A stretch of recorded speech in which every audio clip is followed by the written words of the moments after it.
Éntrale al debate de la reforma electoral en los foros de Parlamento Abierto. Resumen. Foro 13. Integración de cámaras legislativas, federales y locales. Hoy estamos en un foro, en el número 13, que se denomina Integración de cámaras legislativas, federales y locales. Ya escucharon al señor presentador quiénes son los especialistas. Yo le agradezco a don Jesús Arturo Baltazar, a Mabet Aceret Hernández, a don Rogelio Muñiz Toledo, al señor consejero Uquip Espadas y por Zoom a Wright Kennedy, que vamos a tener sus comentarios, ya está ahí en el Zoom, lo veo. Muchas gracias a todos y a todos. Creo, coincido en relación a la teoría de la representación, que es muy buena la representación proporcional, que tiene muchas ventajas en cuanto a la representación de la ciudadanía, pero con este actual sistema de boletas, con el sistema que tenemos de PREP, con la actual documentación electoral, sería muy complicado, si no casi imposible, que funcionarios seleccionados al azar, que a los que tenemos que capacitar a veces 3 fines de semana antes del proceso electoral, entiendan el número que va a poner, o sea, cómo va a poner el ciudadano, bueno, mi elección va a ser el número 4, lo pongo hasta arriba, después el número 3, y hacer todo ese número de combinaciones en un acta de escrutinio y cómputo, no lo van a lograr en una noche.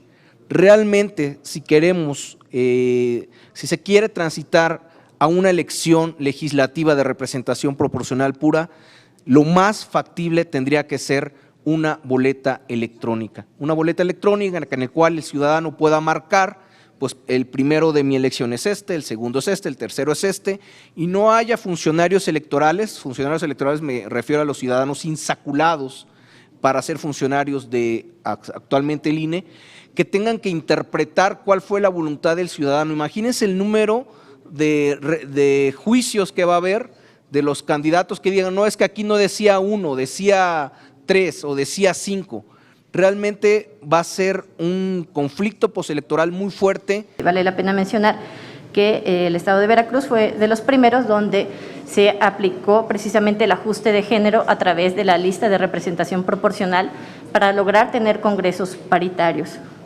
Ahora, vale la pena retomar que si bien es cierto, en 2019 hubo una reforma para elevar a principio constitucional la paridad de género, me parece que vale la pena que les cuente pues la experiencia que tuvimos, porque arroja luz acerca de que debe de realizarse una interpretación acerca de cómo se va a aplicar el principio de paridad de género cuando tocamos temas, por ejemplo, de qué sucede si hay una persona postulada o electa que sea no binaria, porque fue lo que nos pasó en Veracruz. Cuando tienes a una persona no binaria, ¿a qué grupo lo asignas o dónde lo contabilizas para saber dónde vas a continuar haciendo el ajuste de género? Eso fue lo que estuvimos discutiendo ya en el seno del Consejo General del OPLE Veracruz y pues determinamos que precisamente si bien no se contabilizaba para ningún género, ya teníamos los antecedentes jurisprudenciales del Tribunal Electoral del Poder Judicial de la Federación, donde determinan que la interpretación y la aplicación de acciones afirmativas para el ajuste a través de representación proporcional puede ser a favor de las mujeres. Entonces, en ese caso, al final, fue precisamente el grupo o el género de masculino el que, digamos que se dio el lugar, pues, para que pudiera hacerse este ajuste y la introducción pues de la persona no binaria. Revisando, por ejemplo, las propuestas que hay de ya no ocupar principio de representación e irse a través de elección por listas, aún así, obviamente, pues se tendrá que buscar la inclusión de estos grupos en situación de vulnerabilidad. Sobre la posible reducción del número de integrantes de las cámaras legislativas, convendría definir constitucionalmente los criterios para ajustar este número en caso de que esa fuera la decisión del constituyente permanente.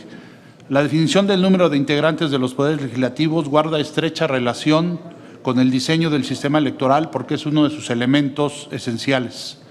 Respecto de la representación, El debate se ubica en la definición de cuál es el sistema electoral que garantizaría mejores niveles de representatividad parlamentaria, reduciendo al máximo la sobre- y subrepresentación y reflejando con mayor fidelidad la voluntad del electorado. Hay suficiente evidencia empírica que demuestra que los sistemas de representación proporcional, como el que se propone en la iniciativa de reforma constitucional del presidente de la República, tienden a producir resultados más proporcionales que los de mayoría o segmentados. Reducen significativamente el número de electores que quedan sin representación efectiva en el Poder Legislativo y permiten disminuir en forma importante la subrepresentación de las minorías políticas. Transitar hacia este sistema, hacia un sistema exclusivamente proporcional, mediante listas votadas en circunscripciones plurinominales, podría ser una solución para mejorar los niveles de representatividad en el Poder Legislativo. Pero hay que tener cuidado con el diseño del modelo, porque la evidencia empírica demuestra también que la magnitud de las circunscripciones electorales es un factor determinante en los efectos proporcionales o desproporcionales del sistema electoral, aún en este sistema de proporcionalidad, porque puede tener efectos distorsionadores, entendiendo como magnitud la circunscripción el número de curules o de escaños que se asignan en esa circunscripción, no el territorio ni la población. Es falso que la mayoría relativa siga siendo quien trae a esta Cámara la representación realmente mayoritaria. Estudiadas las legislaturas desde 1997, observamos en números muy gruesos que las 300 diputaciones de mayoría relativa se eligen con el 40% del total de votos, en tanto que el 60% de los votantes solo encuentra representación a través de las listas de representación proporcional. Si estas fueran eliminadas, el peso del voto de esta minoría que elige a los diputados de mayoría relativa se potenciaría hasta llegar, según el escenario, a pesar, en un escenario de 300 a 100, unis contra pluris, a pesar hasta 8 veces más que la representación proporcional. Tenemos que revisar esto. Lo que mejor representaría a la sociedad sería un sistema de representación proporcional pura. Me parecería muy razonable el modelo de 300 diputados electos a representación proporcional en los estados si se agregaran los 200 diputados de listas regionales. De otra manera, se da un fenómeno. La utilización de la representación proporcional en todos los estados no genera representación proporcional nacional, como con todo detalle explicaba quien me antecedió en el uso de la palabra. Un ejemplo muy sencillo: en el estado de Campeche, el cociente natural para la repartición de diputados plurinominales en ese modelo sería del 50%. Cualquier partido que no alcanzara eso, o el resto mayor, que estaría en el 33%, quedaría excluido de la representación nacional. Mucha atención con esto, Movimiento Ciudadano, PRD, PT y Partido Verde. No compren ese puente barato porque les va a salir carísimo. Desde mi punto de vista, la representación es un factor significativo, quizás el más significativo, en el equilibrio político de una sociedad democrática. Lo más fundamental en esto es que las personas quieren ser escuchados. Como bien dijo un video de la Comisión Electoral de Australia en los años 90, que mostraba bebés tratando de hablar por teléfono. Desde infantes, lo que más queremos es ser escuchados. Los ciudadanos entienden, por un lado, la importancia del principio de representación como sustituto de la participación directa de cada ciudadano en la gobernación diaria, pero no quieren sentir que están siendo ignorados. Las personas que no se sienten representados, que se sienten ignorados, son más listos a participar en acciones en contra de un gobierno o de un sistema de gobernación del que se sientan aislados. Con base en mi experiencia en el rediseño de distritos electorales para el estado de California, digo siempre Alta California para diferenciarlo de Baja California, una entidad altamente diversa con unos 40 millones de habitantes, puedo asegurarles que cuanto mayor el número de escaños, más fácil es el trabajo de representación, pues es posible tener comunidades de interés más homogéneos, más coherentes, y es más probable que la gran mayoría de voces se escuchan a través de los representantes elegidos. Entonces el debate que debiéramos establecer es si son suficientes los 500, si debemos de ir a una representación proporcional pura a nivel nacional para que se acabe este ejercicio también de distorsión en las campañas en los distritos, porque ahí entra dinero de todos lados para ganar esa mayoría, aunque esa mayoría luego no sea la que aparezca como correcta en la representación en general de la Cámara de Diputados, y aquí existe una fórmula de evitar sobrerepresentación y subrepresentación, y empezamos a otras cosas que ya no estamos repensando la voluntad del elector. ¿Qué sería mejor? ¿Llevar listas por estado, como es la propuesta del Ejecutivo? Ya se mencionó aquí todo lo que puede llevar, ojalá se pudiera ampliar. Si fueran listas por circunscripciones o regiones, ¿cómo poder equilibrar de acuerdo a los niveles poblacionales, aunque unos tengan más estados que otros? ¿Y qué pasaría si hubiera una lista nacional pura? En la experiencia de ustedes, de lo que conocen de otros países como lo es España, Argentina, Brasil, Colombia, Ecuador, Paraguay, Uruguay, Perú, entre otros, que lo tienen. Cómo generar parámetros objetivos para asegurar una adecuada representación y evitar también una sobrerepresentación en grupos prioritarios donde además dentro de sí mismos hay una gran diversidad y pluralidad en su composición, como se ha dicho. Y una segunda pregunta, en el sistema de representación en México, el reto, más allá del número de legisladores que pudieran componer a las cámaras, es la propia representación. Tenemos modelos mixtos, como en el caso de México, el caso de Rusia, Finlandia, Bolivia, en fin, que tienen ciertas similitudes.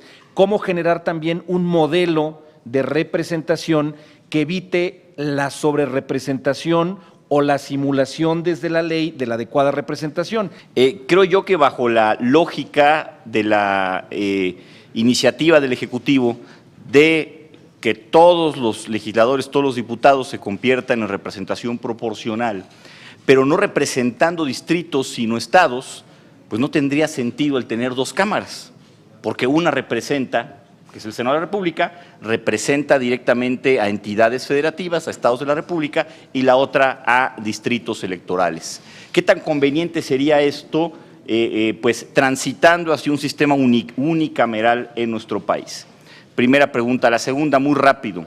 En Alemania, pongo el ejemplo, el Bundestag, el Congreso alemán, tiene una composición de representación proporcional que varía de acuerdo a la cantidad de votación que tiene cada partido político. Puede llegar a tener hasta 700 integrantes el Bundestag. Esto es impresionante, entre 500 y 700, de acuerdo a la fórmula de aplicación, la cantidad de alianzas que se llevan a cabo y la votación de cada uno de los partidos políticos. ¿Qué tan conveniente sería para nuestro país aplicar un sistema similar, con una sola cámara, por supuesto, pero que flotara la cantidad de integrantes de nuestro Congreso? Con la reforma propuesta por el presidente de la República, si Morena obtuviera el 60% de los votos en el estado de Oaxaca, solamente tendría una representación, una diputación de 6 legisladoras y legisladores, dejando espacio para 4 diputadas y diputados de la oposición. Y aquí la pregunta es si con este escenario no se eliminaría la hipotética distorsión que existe por la sobre y subrepresentación, incluso en perjuicio del propio partido que está en la mayoría. Lo que yo detecto es dos opciones, dos alternativas, que además creo que son las únicas que habría, porque los sistemas o son mayoritarios, son proporcionales, con diferentes modalidades. Entonces, una es mantener el sistema mixto o segmentado actual, pero hay propuestas, por ejemplo, de, al modificar el número, modificar también la proporción entre mayoría y representación proporcional, que actualmente es 60-40, y hay alguna propuesta, entiendo, de que quedara 50-50, por ejemplo, algo que ya está en la Ciudad de México. Creo que el sistema que podría permitir de mejor manera reducir sobre y subrepresentación sí sería un sistema proporcional. El tema es el diseño del sistema y de la fórmula, para no generar las mismas distorsiones que tratamos de evitar o que se tratarían de evitar en el sistema mixto o segmentado que provoca la mayoría en un sistema. La proporcionalidad pura llevaría a la propuesta de una lista nacional. Y en el Senado de la República pasaría algo similar, las distorsiones que generaría, por ejemplo, el quitar la lista de 32 senadores de representación proporcional podría llevar a que los 4 partidos menos votados quedaran altamente subrepresentados. Entonces, ¿cuál sería la propuesta? Si se adoptara el sistema de representación proporcional, porque insisto, creo que sí es el que tiende a la mayor proporcionalidad, o sea, el cambio sí tendría eso, es no generar 32 circunscripciones, una por cada estado, sino máximo 12 o cuando mucho 15, con un promedio de 20 o más candidaturas a elegir por circunscripción. Me parece que más allá de toda discusión, la proporcionalidad es lo que mejor garantiza la representatividad de la sociedad.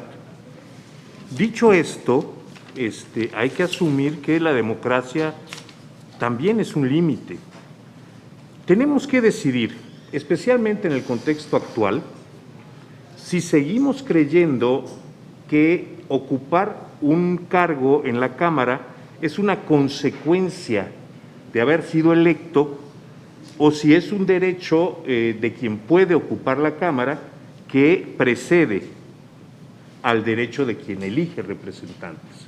Entonces, para responder con toda claridad, en un régimen abiertamente democrático, a la pregunta ¿cómo garantizar que toda la diversidad esté representada en las cámaras? Sencillamente no se puede. Porque sostengo que el llamado sistema de prelación entre perdedores es inconstitucional por antidemocrático. Es decir, yo voto en el Distrito 4 de la ciudad de Mérida. ¿A santo de qué mi voto va a ser utilizado para constituir en diputado a una persona que no conozco del Distrito 11 de Tizimín, por la que nunca tuve la posibilidad de votar, ni pude votar a favor y menos en contra?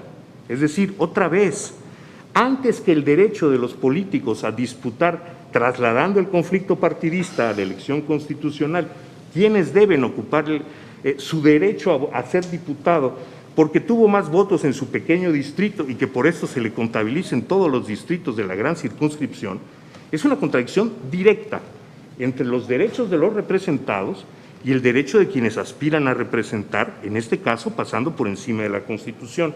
No es solamente cuestión de decir que la representación proporcional tiene un efecto positivo en la representación de las varias comunidades, las varias poblaciones. ¿Qué sería el impacto de una representación proporcional pura sobre el sistema de partidos y cuál sería el impacto de estos cambios en el sistema de partidos sobre la gobernabilidad del país? Ahora, ¿cómo establecer criterios objetivos para grupos marginalizados? Pues no tengo respuesta definitiva, pero a la vez puedo citar el caso de Nueva Zelanda, donde mantienen un padrón electoral específicamente para la población indígena. O sea, ellos votan por candidatos indígenas para ocupar escaños reservados para la población indígena. Existe un padrón electoral distinto, aparte, para este procedimiento. Habría que consultar cuáles son los criterios que utilizan en Nueva Zelanda para el ingreso a este padrón. Ahí vale la pena también que nos ayuden a reflexionar y ayudar a que más ciudadanos mexicanos se involucren en el diseño del sistema político y el sistema de partidos en México.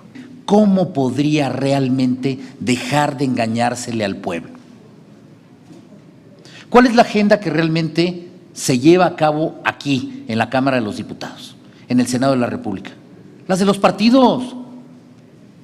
Por eso yo creo que todas las iniciativas que se proponen y que hay en construcción del Revolucionario Institucional, del Verde, de muchos otros partidos, van en ese sentido, una representación pura, que en realidad las y los mexicanos puedan recordar cuáles fueron los compromisos de esa fuerza política. Hoy hemos abordado el tema de la representación pura y ya se ha dicho algunos temas de la complejidad que esto representaría. No obstante, hay países como Ecuador, por mencionar algunos, donde efectivamente la sábana el día de la elección pues es el del tamaño casi de un mantel y eso no es nada sencillo para un elector. Pero yo más allá de ello preguntaría el costo que esto representaría. Sobre todo en un parlamento en donde, ya lo decían hace unos momentos, tenemos tendencias por recortes, sobre todo para el órgano electoral. Segundo, también hemos escuchado que una de las inquietudes de por qué esta reforma, incluso así se anunció, tenía que ver otra vez con el tema del presupuesto. La pregunta sería si muchas de estas cosas que estamos planteando, ¿cómo pone en riesgo los procesos que ustedes están teniendo, tanto a nivel nacional como a nivel de los estados de la República? ¿Cuál sería su opinión en relación con los senadores migrantes en función de lo que hoy tenemos como pacto federal? Segundo, ¿cómo lograr realmente un ejercicio que por un lado tenga legitimidad, legalidad, pero también equidad y proporcionalidad en relación con el voto de los migrantes? El principal argumento de esta reforma electoral que propone el Ejecutivo Federal ha sido el ahorro sustantivo, dicho por sus propias palabras, que significaría el recortar la cantidad de legisladores y la composición de nuestros órganos camerales, Cámara de Diputados, Senado de la República. ¿Qué tan conveniente es esto, consejero?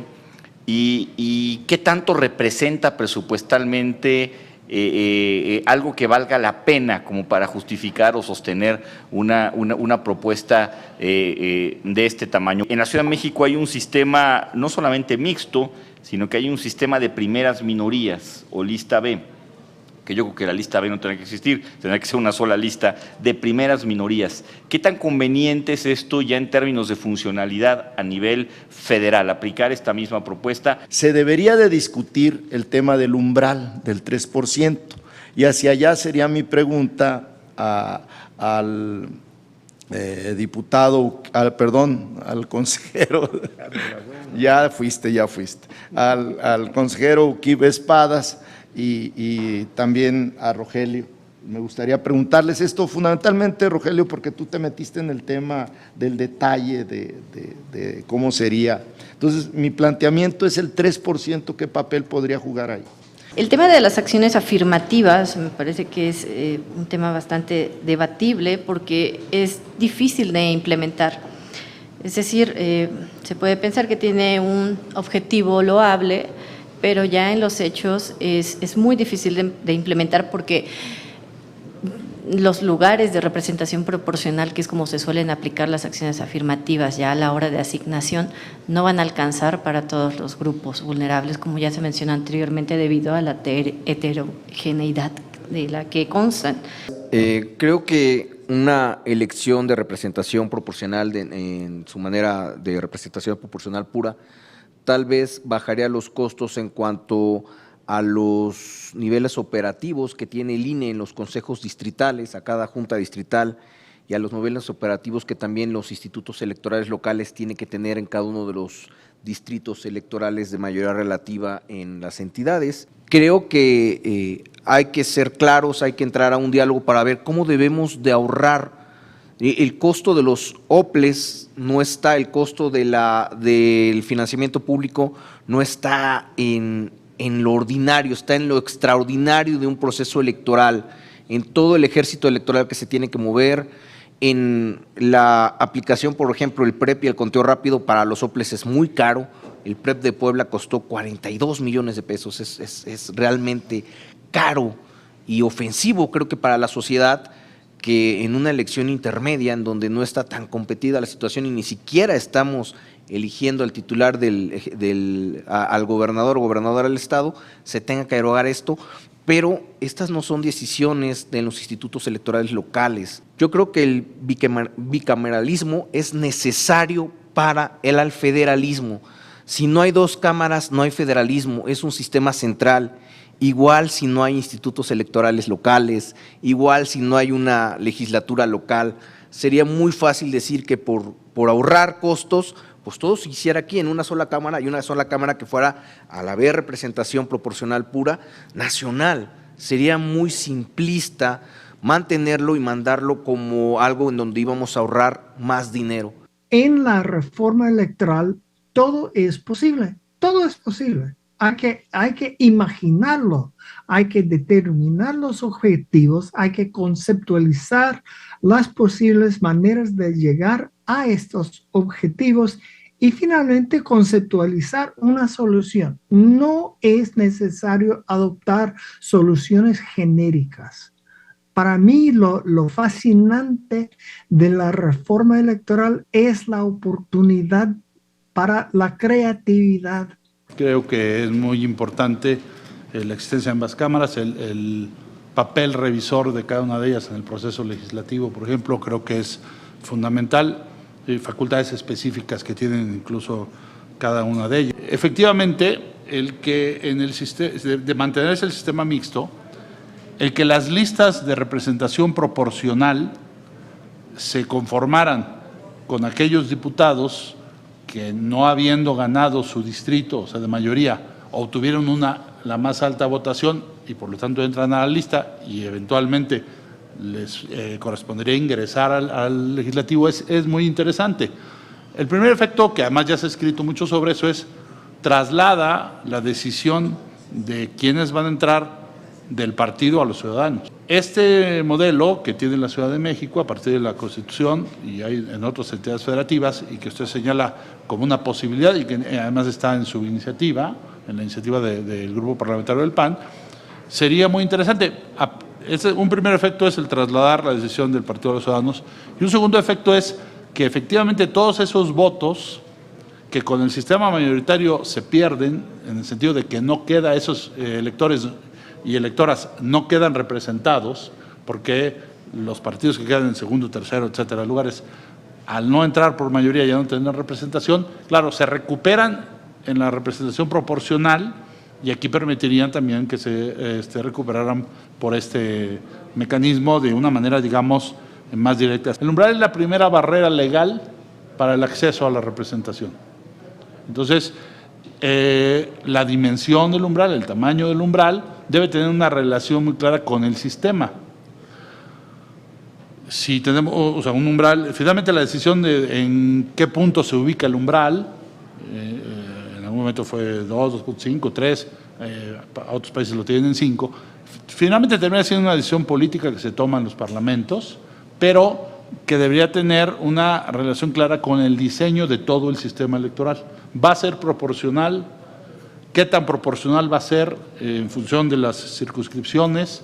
Y por lo tanto, ¿qué tanto el umbral se convierte en una barrera infranqueable para ciertas minorías? ¿Es necesaria una reforma electoral en este tema? Y evidentemente que tiene que ser del nivel constitucional. La única forma de modificar el sistema electoral es con una reforma constitucional, que debe tenderse a la mayor proporcionalidad. ¿Hace falta una reforma electoral?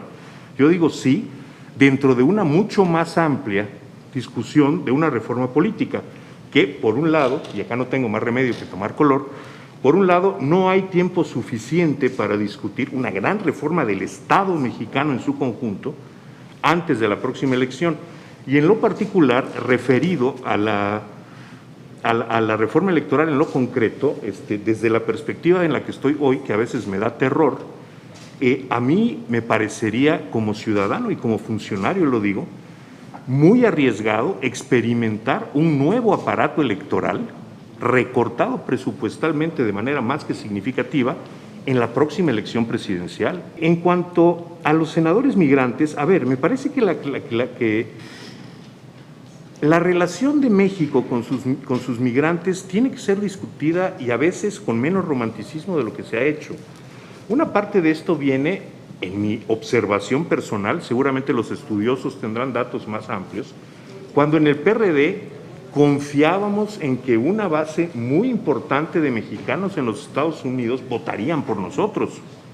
La realidad es que eso no fue así ni para nosotros ni para nadie más, porque también hay que decirlo, a los migrantes, a una parte muy importante de migrantes mexicanos, no les importan tanto las elecciones en México como a los electoreros mexicanos nos importan los migrantes en el extranjero, especialmente en los Estados Unidos.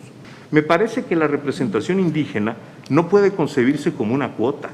Los indígenas tienen que ser concebidos como una parte fundante del Estado mexicano y en consecuencia establecer las reglas electorales que los incorporen a las cámaras. Pero a mí me parece que las distintas discapacidades requieren distintas atenciones por parte de distintas autoridades y que esto no se puede reducir a cuotas camerales.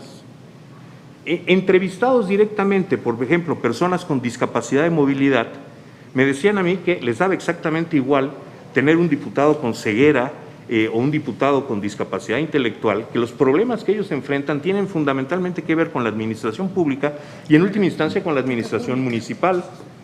En el caso de los indígenas me parece que en ocasiones puede servir mucho más reconocer su propia territorialidad y establecer municipios adecuados. En cuanto a los costos de la operación del instituto, hombre, a mí me parece que las elecciones plurales podrían reducir sus costos más que aumentarlos. Y si acoto, se repite mucho esto de que cada boleta está como impresa en papel moneda. Cada boleta cuesta 80 centavos, no va a bajar mucho el precio de las boletas. Los conteos rápidos de todo el país en el 21 costaron algo más de 9 millones de pesos. No afecta el presupuesto. El gran gasto de un proceso electoral es la operación de las casillas, empezando por el reclutamiento de sus funcionarios. Y es un mecanismo barroco y basado en la desconfianza que tiene que seguir así, seamos honestos. Cámara de Diputados, Legislatura de la Paridad, la Inclusión y la Diversidad.